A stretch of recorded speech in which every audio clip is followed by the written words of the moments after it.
We talk a lot about culture, we talk a lot about identity, but really what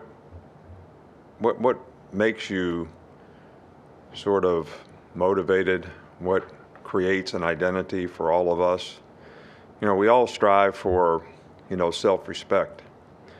So, but how do we go about doing it? There's a lot of successful people who, really aspire to accomplish certain things. They have goals and aspirations. They know exactly what they have to do it, and they go about every day with a positive attitude and a lot of positive mindset to try to accomplish those things. And when they get to it, they usually have success because they're well prepared. And then a lot of other people need something bad to happen, need to get humiliated before, they really sort of respond because their pride is hurt, their self-respect is hurt, and then they really respond and do well at things. And, it's a life lesson for all of us to choose the first path, and that goes a long way in creating an identity, as for you as a person as well as for us as a team.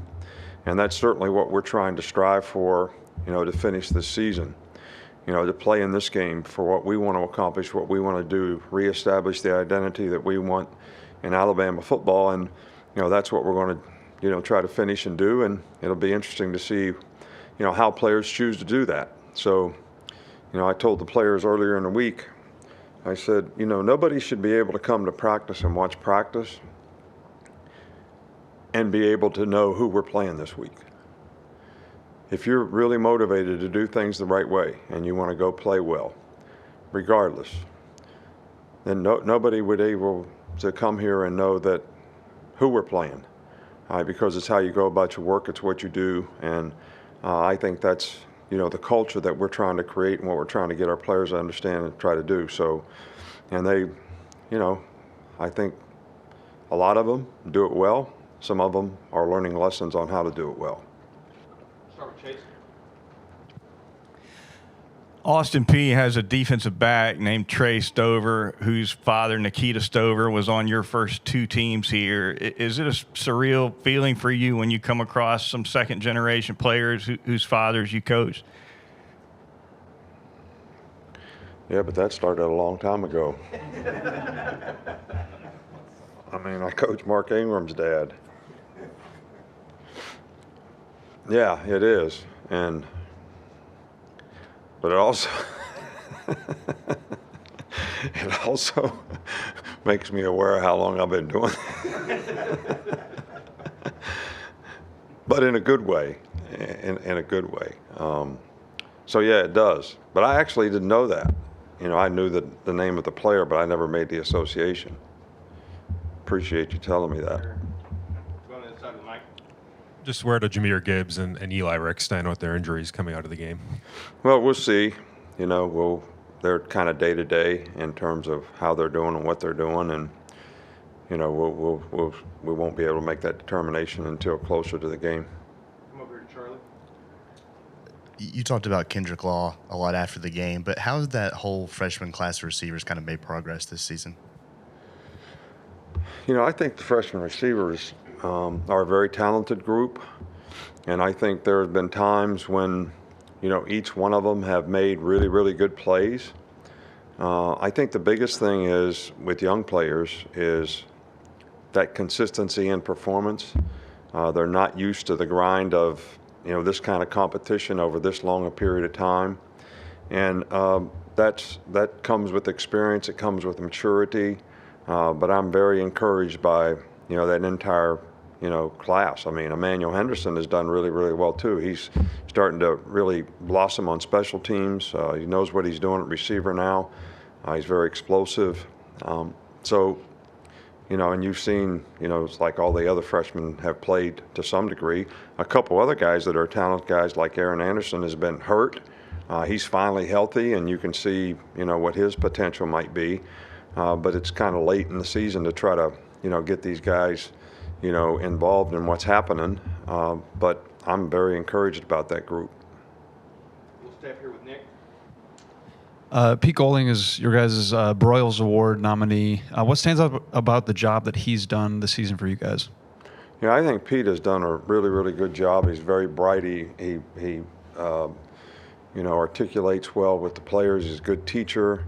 I think he's a good motivator. I think the players respond well to him.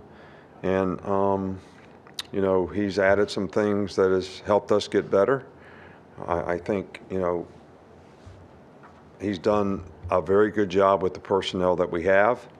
And I'm just really appreciate the really good job that he's done. I think he's, made really positive steps every year since he's been here. I love hiring younger guys like that and let them grow and develop, in the organization, and he's certainly done a fantastic job of that. About two more, Tony, and then Kirk. You've mentioned some of the young players making kind of more blue-collar plays, or some of the unheralded guys kind of making some of those blue-collar plays. Is there a metric that you use to keep track of that, or how do you go about evaluating the plays that kind of just don't show up on the stat book? I don't really, I've been coaching a long time, so you have to define what a blue-collar play is, to me. I mean, offensive linemen, they got a blue-collar play every down. Some positions more than others. Some positions, every time you score a touchdown, you get accolades. Every time you throw a long touchdown pass, you get accolades. Every time you get an interception, you get accolades. But, people who play on special teams, people who are core members of the team, who embrace their role, whatever it is, and they do it extremely well. And they want to contribute in every way that they can, even though it may be a small way, they do it the right way. I think those guys are all blue-collar guys. That's the way I would define it, I guess. We'll finish up with Kirk. Thank you.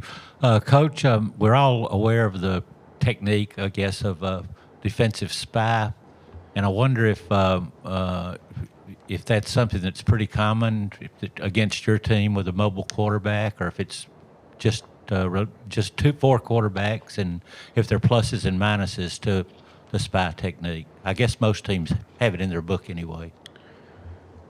I don't really understand your question totally, so I'm going to rephrase it, and you tell me if I got it right. A running quarterback gives our defense more problems. Is that what you're saying?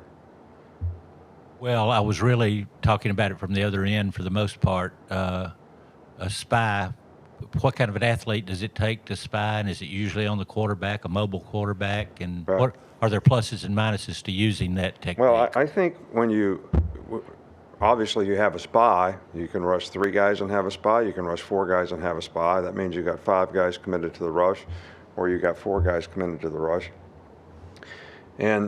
But the spy only works in passing situations. Spy only works when the quarterback drops back to pass, and then he takes off running. When it's actually a running play where the quarterback is a runner in the play, like an option or a zone, quarterback pulls the ball and has the tight end, leading in front of them. That's just like option football. That's responsibility football. There is no spy for that. Somebody's responsible for the quarterback, and it could be different guys in different coverages, different, defenses. But the spy only works, and we've done a lot of spying. When we've been hurt by the quarterback run, like the 31-yard run at LSU, a guy made a mental error in the stunt that we were running, so we had a pass rush lane that was open with 5 guys rushing. So when you have 5 guys rushing, you want to push the pocket so the guy can't get out, or you rush 4 and have a spy. So we rushed 5. Probably would have had a sack if we'd have done it the right way, or we didn't do it the right way, and the guy ran for 31 yards. And that set up a score. So got to do a better job of teaching guys ash right and ash left. All right, thanks, Coach. All right, thank you.